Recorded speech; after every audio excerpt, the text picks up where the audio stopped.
So Braden Kay, Sustainability Director, City of Tempe. Most of you may be familiar with the fact that for the last 6 years, County Public Health has had a program on climate and public health and equity.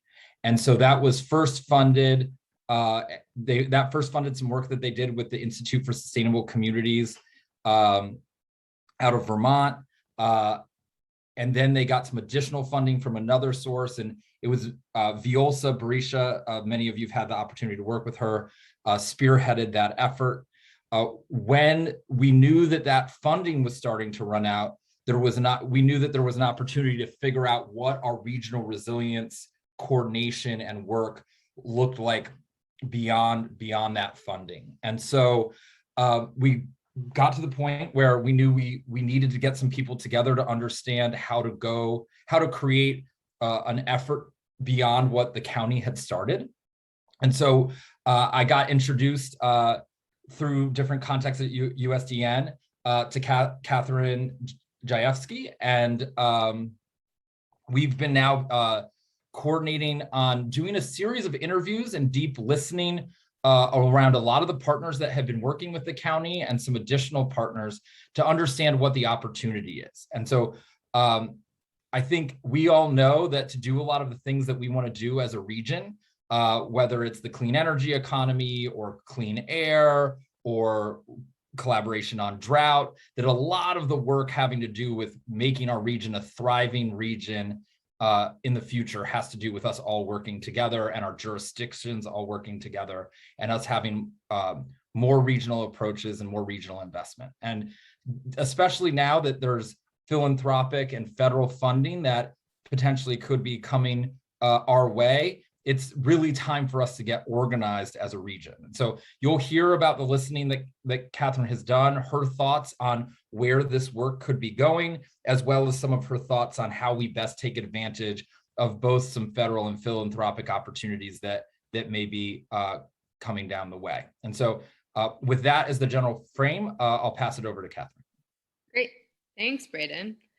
Nice to be with you all. Thanks for inviting me into the meeting. And I'm going to try to keep this pretty short and sweet and then leave time for questions. And I mostly just want this to be a conversation and to hear from everyone, both kind of reactions and thoughts, and also what questions you're holding around the regional opportunity and all of the challenges that I know also exist at the regional scale. Just a little bit more context off of Braden's introduction. I have a background in local government as well. I am a fellow public sector nerd. I spent 10 years at the city of Philadelphia and was the sustainability director there, among other roles, in what I call kind of like the Gen 1 sustainability era. So I know Mark, I've gotten to know Braden and many of the other folks through the various sustainability networks. For the last few years, though, I've been outside of government, but still really kind of working through a lot of the same issues, just kind of from a different vantage point. And so I work in different collaborations with different partners, really focused on questions of kind of what the next models are that are emerging around the local government work, which has led me to a lot of various intersections, including working pretty closely with folks who are on the movement and environmental justice side, working with folks who are in state and federal government to understand what a multi-scalar approach looks like. And I work with a lot of nonprofits. I advise various funders and foundations. And somewhere along the way, I became obsessed with the regional scale because I saw that a lot of the city by city work was kind of hitting a wall, and some of the kind of spreading assumptions that we had been holding and kind of organizing around for many, many years were not really coming together in the way that we had thought. And I started to kind of poke around, get curious about regionalism. And what I saw is that regional scale coordination was kind of quietly starting to happen all over the place, but wasn't yet being kind of reflected in the different program models, funding, et cetera. And so I started to get more and more curious. And as I was kind of about to pen my manifesto on regionalism, and we've done some related research, which I'll try to bring in here. I heard about the work that was going on in Maricopa, with bridging climate change and the coming together of the climate work and the public health work, which I thought was really interesting. So I've had kind of Maricopa on my mind for a few years now. And then in the last year, I've gotten to know the work there more closely through this project that I've been supporting. So wanted to just share a little bit about kind of what I've learned and heard from many of you and others over the past few months, and what sense I'm making of that, and what I'm seeing as kind of a potential strategic direction and some next steps. And then Braden also asked me to spend a few minutes. I know I got to talk to some of you on the Western Adaptation Alliance call, but I want to share a little bit about some trends I'm seeing in the funding landscape and why I think it's especially conducive to regional coordination, as Braden laid out. So we've been working around with this. Here, let me share my screen here. Thank you for giving me the power, Anne. Happy to share the power. Okay. Is everyone able to see my screen all right? Great. Okay. So this project, this is kind of what we've been calling like phase one, like pre-planning of a planning process, or something that might be something like a planning process. We don't know. But this started sometime in the spring, and Mark and Braden and some other colleagues in the region came together in conversation to just start talking together about kind of what a regional resilience initiative might look like and what a process might look like to better understand some of the questions that were being asked. So this is kind of one of the many guiding questions that I heard posed that we worked from. So what I heard, there's kind of this, I think, shared sense that there's a lot of work that's been happening in kind of 2 or 3 year program cycles, but the nature of climate change and resilience is such that there needs to be this longer term arc and orientation, looking out to 2050, for sure, starting to think about plans and strategies that take a 10-year horizon. So we've been thinking about a very phased approach to the regional work in Maricopa County. And Maricopa County is how most folks I've talked with have defined the region. I know that there are different boundaries and different kind of terms, the Valley and Phoenix Metro, et cetera. Maricopa County was what I heard expressed kind of most consistently as the right boundary for the region, and it coincides with the MAG coverage, et cetera. So throwing that out there, very open to feedback, but we'll be using kind of Maricopa County as the definition of region for the purposes of this conversation. So what I started to see was a phased approach, right? That there isn't the funding, aren't all of the pieces in place right now to like launch some big coalition or program or initiative. And I'm not sure that's what people want anyhow. And the perfect backbone organization or convener doesn't seem to exist. What we started to see were that there were a lot of assets, a lot of energy to be building towards greater regional coordination, and that there was some kind of like some building that folks want to do, and that there are also these really near-term opportunities that people wanted to be prepared to take advantage of. So I'll talk a little bit kind of more as we go on about what this phase 2 looks like, but we're feeling like we have enough clarity of direction to kind of exit out of this very preliminary phase 1 and embark onto phase 2, which involves a kind of series of early action items that we'll talk about in a minute. And then phase 3, phase 4, who the heck knows? This was my guesstimate about what kind of a timing and trajectory might look like. But we think there's this kind of early activation work really starting to bring folks together, understanding through this work what a longer term effort might look like, who's in, who's out, what shape does it look like, what are the focus areas, how much funding do we have, et cetera.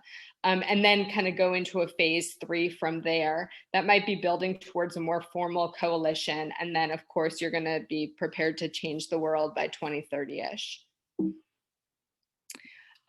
So the goals for phase 1, this is not super exciting, but my charge and my role as kind of consulting project partner was to assess readiness. There were some assumptions that I heard in the conversations with Braden and Mark that I was holding and testing in the conversations that I got to have with different stakeholders. I went through a pretty extensive interview process with, not fully representative, but I was able to talk with folks from various local governments from ASU, bunch of nonprofits, community-based organizations, business entities, business leaders. So tried to get in kind of enough diversity of perspective to get a pretty full picture, starting picture. But of course, there's many, many other voices that need to come into this process. And that's part of what we've designed this phase 2 to be able to do. Based on what I was hearing, we put together a provisional strategic direction, and then we're starting to kind of put the phase 2 next steps together now, which I want to talk about. That's not super exciting, but we started this last spring. Here we are in October, right on time. I'm just a perfect consultant, right? Yes, no. So these were the themes that I heard from the interview process. And the interviews were about an hour long. And I took written notes during all of them and spent many, many hours pouring through those notes to really make sense of what I heard. And I was looking for and listening for areas of alignment, kind of repeated themes, language, et cetera. But I was also really listening for points of divergence where folks were coming in with a different thought or opinion about things, because that's often very illuminating and helpful to a process like this. The themes were really clear. I'm not going to read through them, but I'll give everyone 30 seconds or so to read them. But these came out to me loud and clear. When I'm done and we get into questions and discussion, I'd love to kind of hear if this resonates with you, if something sticks out as a little bit funny, but I'll give everyone a minute here to read.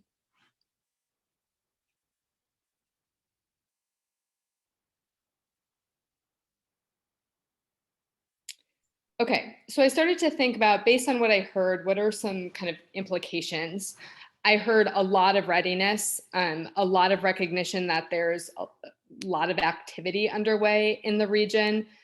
So much so that no one seems to have a very full picture of all the things, but a feeling that there's been a real kind of growth in productive coordination in recent years, but that also there's this key gap. Despite all the activity, there seems to be a real key gap around this bigger kind of vision, multi-sector coordination. So identifying what those gaps are in the activity was something that I was trying to do here.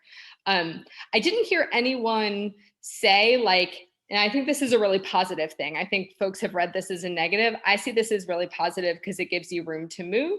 Folks were thinking about regional coordination, but I didn't hear really strong kind of expressions or ideas or opinions about what that could or should look like.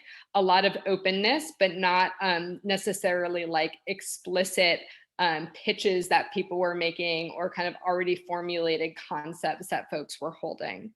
I probed a lot around kind of who do you think has convening power? Who might serve as a kind of lead organization here? I got a kind of hodgepodge of reactions to that, but kind of the clear takeaway was like, there's not a single organization that's really well positioned, at least right now, to kind of really kind of come in and own and manage this. It seems like there's a series of organizations that could partner or some kind of distributed approach where we're calling on different organizations in different capacities, but that unicorn does not yet exist. I heard a lot of planning fatigue, like, you know, Mark is telling us about there's a lot of planning processes going on in the context of COVID and all of the other kind of constraints that we're all experiencing. Folks felt like we've been through a lot of planning processes. There's a lot of really good strategies and kind of priorities that are on various tables right now. Let's work from what already exists and start to mobilize, start to go. And if we need to do more planning, we need to do more process stuff, we will, but let's kind of learn by doing and try to really start activating because it feels like there's enough clarity of direction to move with. So these are the 4 work streams that started to become clear to me after, again, many, many hours. Katherine, can I just interject? Yeah, please. I'm just wondering, because it's kind of building up, it's telling a story and the story is going along, and at different points in the story, I kind of wanted to interject, but I don't know if we're almost done, then we can finish this story. I don't know if how many more, like how long. This is the last slide, Mark. Okay, perfect. Yeah. Okay.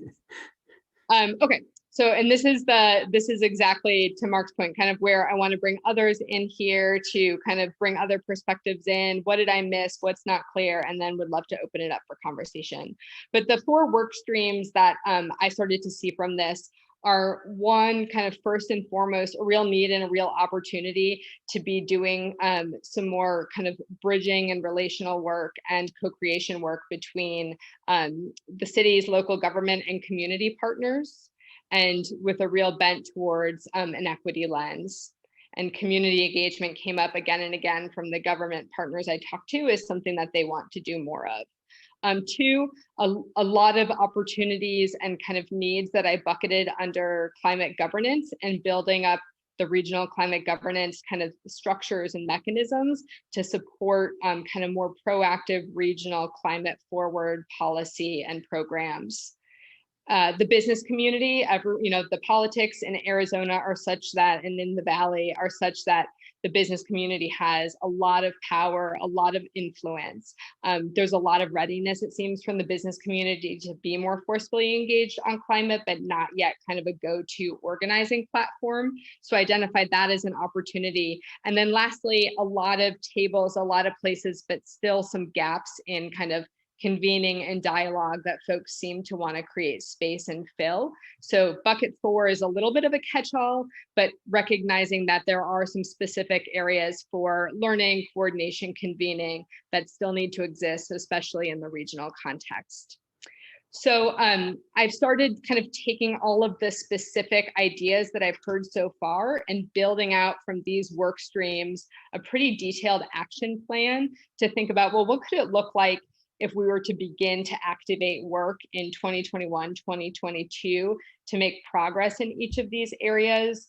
What are the organizations who already kind of have work planned, are kind of teeing up an initiative, want to spend more time in one direction or another? And so started to just map out all of that into an action plan. I won't go into that now because I know we're eager to get into questions and conversation, but I can put that link in and share that in another way. So with that, I'll pause here and